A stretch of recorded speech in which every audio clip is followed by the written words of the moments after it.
Од човекот кој е создаден од земја, верата прави Божји соговорник.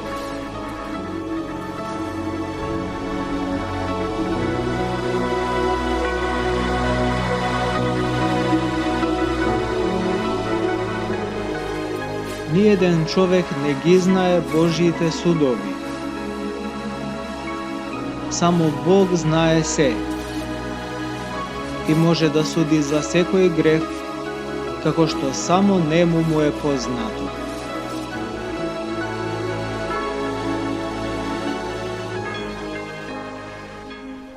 Символ на верата. 7 дел.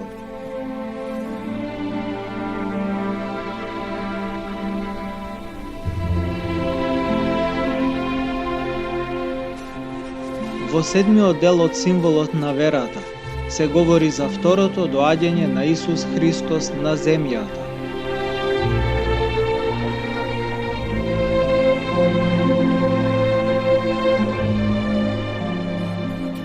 И повторно ќе дојде со слава, да им суди на живите и мртвите. Неговото царство ќе нема крај.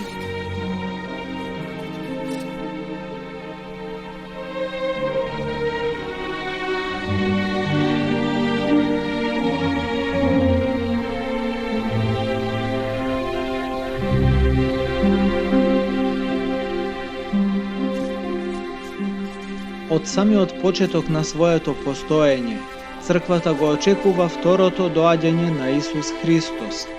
Но денот и часот на тој голем настан никој не го знае.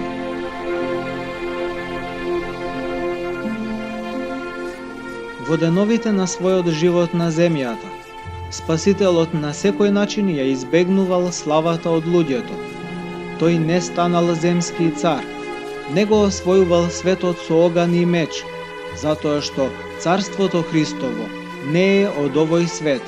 Тоа е царство на љубовта и доброто, и во него не може да влезе никој присилно или со измама. Со такви средства се користи ѓаволот. Така ќе действува и Антихристот, човек на гревот, кој според црковното предание ќе се појави пред крајот на светот за да ги измами, ако е можно, и избраните. Господ избрал друг пат. Тој пројавил крајно смирение, се родил во студена пештера, се воспитувал во семејство на сиромашен дрводелец, цел живот немал каде глава да подслони, а на крајот претрапел мачна и срамна смрт на крст. А се покажало дека кроткиот глас на божествената љубов е посилен од секакво оружје.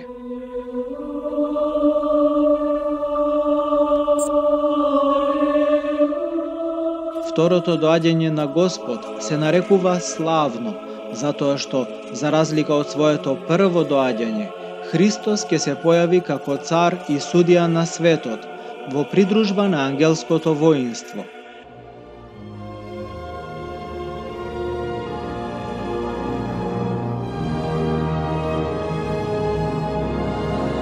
Целиот свет, живите и мртвите, ќе застанат на Божјиот суд. Христос е милосрден судија. Сепак, судот се нарекува страшен, бидејќи совеста на секој човек ќе се објави пред сите и ќе се откријат сите дела, добрите и злите, сите искажани зборови, тајни желби и мисли. Во Евангелието Господ ни покажува дека во небесното царство ќе можат да влезат само оние што се удостоиле за него, во прв ред со милосрдие. Тогаш царот ќе им рече на оние од неговата десна страна: дојдете благословени од мојот Отец, наследете го царството приготвено за вас од почетокот на светот. Оти гладен бев и ми дадовте да јадам, жеден бев и ме напоивте, странец бев и ме примивте, необлечен бев и ме облековте, болен бев и ме посетивте, во затвор бев и дојдовте при мене.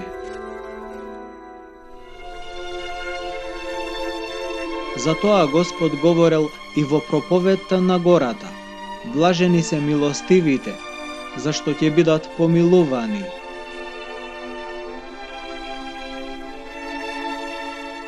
Но милосрдните дела, самите по себе, не го спасуваат човекот. Тие се само пројавување на нашата љубов кон ближните, а љубовта кон ближните е почеток на љубовта кон Бога. Зашто оној што не го сака својот брат кого го гледа, како може да го сака Бога кого не го гледа?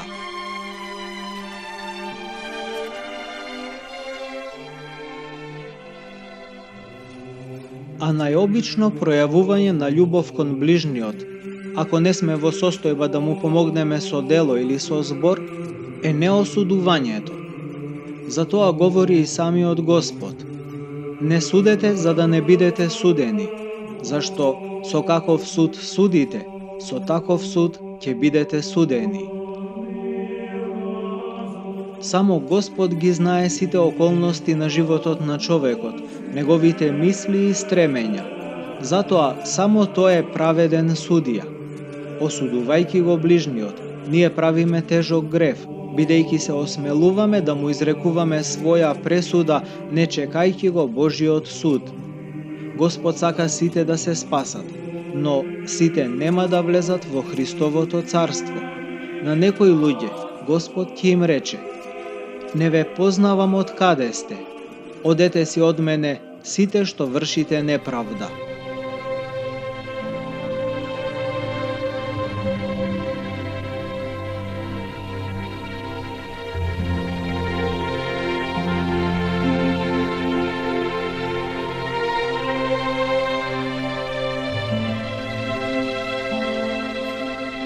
Бог го создал човекот според својот образ. Сепак, гревот може да ја изопачи човековата душа до нераспознатливост и само покајанието може повторно да ја измие и очисти душата од гревот. Во текот на целиот живот, Господ трпеливо чука на вратата од човековата душа и оној што ќе отвори, го наоѓа Бога, како што тоа се случило со евангелскиот благоразумен разбойник. Тој се прославил не со милосредни дела, туку напротив, со разбойништво и грабежи, а сепак, во последните минути од животот се покајал и милосредниот Господ него прв го вовел во рајот.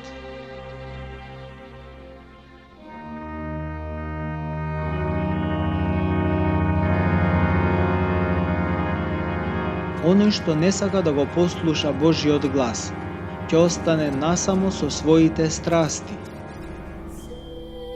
Во тоа, според учењето на црквата, и ќе бидат страдањата на грешниците, зашто зборот страст буквално и значи страдање.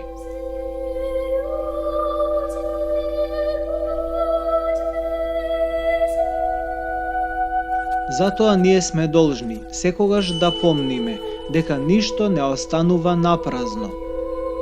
Секое наше дело, збор и мисла или не приближуваат кон небесното царство, или не оддалечуваат од него.